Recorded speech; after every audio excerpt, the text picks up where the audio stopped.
IT job కోసం try చేస్తున్నారా? Coding ట్యూటర్లో training తో పాటు స్టైఫండ్ అండ్ 100% జాబ్ గ్యారంటీ. నమస్తే, వెల్కమ్ టు సుమన్ టీవీ. నేను మీ సాయి. కోల్కతాలో వైద్యురాలిపైన జరిగినటువంటి దారుణ ఘటన మరవక ముందే మరో దారుణాతి దారుణమైనటువంటి ఘటన మహారాష్ట్రలో నెలకొంది. దీంతో ఆ ప్రాంతంలో తీవ్ర ఉద్రిక్త వాతావరణం నెలకొంది. మొత్తం గ్రామమే మొత్తం నిరసన కార్యక్రమాల్లో పాల్గొనడమే కాక రైల్వే ట్రాక్ మీదకి వచ్చి కూర్చొని ఆందోళన కార్యక్రమం భారీ ఎత్తున చేశారు. దీనికి సంబంధించిన వార్త ఒకసారి పూర్తిగా తెలుసుకునేటువంటి ప్రయత్నం చేద్దాం. మరో లైంగిక దాడి కలకలం. బాధితులు నర్సరీ పిల్లలు, నిందితుడు స్వీపర్. మహారాష్ట్రలోని బద్లాపూర్లో మిన్నంటిన ప్రజాగ్రహం. చూడండి, చిన్న పిల్లలు, నర్సరీ పిల్లలపైన ఈ ఘటన జరిగింది. బుడిబుడి నడకలతో కొత్తగా పూర్వ ప్రాథమిక పాఠశాలలలో అడుగులు పెడుతున్న చిన్నారుల వారు, అభం శుభం తెలియని పసివాళ్ళు, కామంతో కళ్ళు మూసుకుపోయిన ఆ పాఠశాల స్వీపరే వారిపై లైంగిక దాడికి పాల్పడ్డాడు. 3-4 ఏళ్ల వయసున్న ఇద్దరు బాలికలు మూత్ర విసర్జనకు వెళ్లిన సమయంలో టాయిలెట్ను శుభ్రం చేసే వంకతో వారి వద్దకు వెళ్లి ఈ నిర్వాకానికి ఒడిగట్టాడు. మహారాష్ట్రలోని ఠానే జిల్లా బద్లాపూర్ పట్టణంలో ప్రముఖ పాఠశాలలో ఈ ఘటన చోటు చేసుకుంది.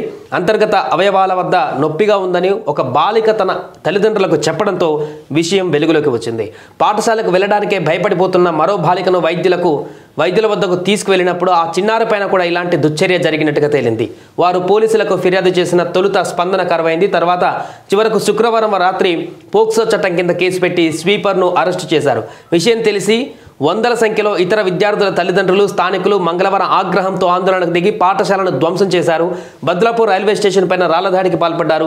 పట్టాలపై బైఠాయించారు. పోలీసులపై రాళ్లు రువ్వారు. దాంతో వారు లాఠీచార్జ్ జరిపారు. 7 గంటల పాటు ఆ మార్గంలో అన్ని రైళ్ల రాకపోకలు కూడా నిలిచిపోయాయి. పలు రైళ్లు రద్దయ్యాయి. కొన్నిటికి దారి మళ్లించారు. నిరసనకారులను శాంతింపజేసే ప్రయత్నాలు ఫలించలేదు. బాధిత బాలికలకు న్యాయం చేయాలని, నిందితుడిని ఉరితీయాల్సిందేనని ఆందోళనకారులు నినదించారు. ఫిర్యాదుల్ని తీసుకోవడంలో నిర్లక్ష్యం వహించిన సీఐ సహా 3 పోలీసులను సస్పెండ్ చేశామని కూడా మహారాష్ట్ర మంత్రులు తెలిపారు.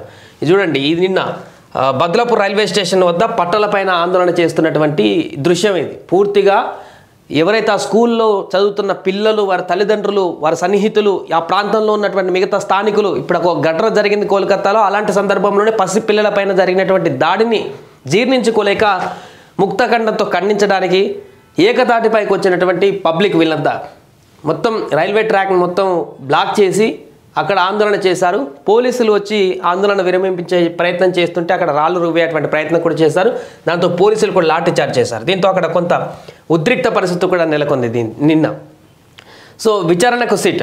నిందితులపైన కేసు నమోదు చేయాలని పోలీసులకు ఆదేశించినట్లుగా మహారాష్ట్ర సీఎం ఏక్నాథ్ షిండే వెల్లడించారు. ఘటనపైన విచారణకు రాష్ట్ర ప్రభుత్వం సిట్ ఏర్పాటు చేసింది. మహిళా ఐపీఎస్ అధికారిని ఆర్తి సింగ్ నేతృత్వంలో విచారణ జరుగుతుందని ఉప ముఖ్యమంత్రి దేవేంద్ర ఫడ్నవీస్ కూడా తెలిపారు. కేసు విచారణ ఫాస్ట్ ట్రాక్ కోర్టులో జరిగేలా చూస్తామని చెప్పారు. పోలీసుల దర్యాప్తులో భాగంగా పాఠశాల నిర్వహణ లోపాలు బయటపడ్డాయి.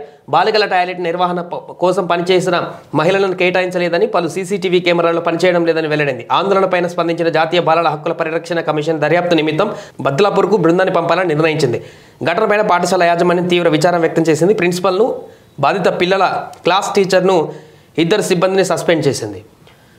సో ఇంత దారుణమైనటువంటి ఘటన చూడండి. ఒకవైపు అక్కడ ఒక వైద్యురాలపైన దారుణం జరిగి ఇలాంటి ఘటనలు జరగకుండా చర్యలు తీసుకోవాలంటూ, ఆ నేరస్తుల్ని శిక్షించాలంటూ దేశవ్యాప్తంగా ఆందోళన కొనసాగుతుంటే మహిళలకు రక్షణ కరువవుతుంది, వారు బయటికి వెళ్తే సురక్షితంగా ఇంటికి వచ్చేటువంటి పరిస్థితి లేదని ఒకవైపు అన్ని రాష్ట్రాల్లో ఆ నిరసనలు కొనసాగుతుంటే, మరొక వైపు మహారాష్ట్రలో జరిగినటువంటి తంతిది.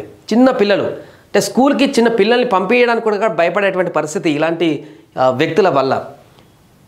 పాపం 4-5 సంవత్సరాలు నర్సరీ చదివే పిల్లలంటే ఎంత చిన్న పిల్లలు, ఆ పిల్లలపైన ఈ దుర్మార్గుడు చేసినటువంటి ఘటన ఇది. ఇలాంటి వాళ్ళని అసలు ఈ విచారణని ఈ జైళ్ళలో పెట్టడము, ఈ లెంతీ ప్రాసెస్ కూడా చేయకుండా అప్పటికప్పుడే శిక్షించేటువంటి ప్రయత్నాలను చేయాలి. ఎప్పుడైనా కూడా ఇలాంటి ఘటనలు చేయాలనేటువంటి ఆలోచన వచ్చేవాడికే భయం కలిపే విధంగా శిక్షలు ఉండాలి. అలాంటప్పుడే ఎవరు కూడా ఇలాంటి దిక్కుమాల పనులు చేయకుండా ఉంటారు.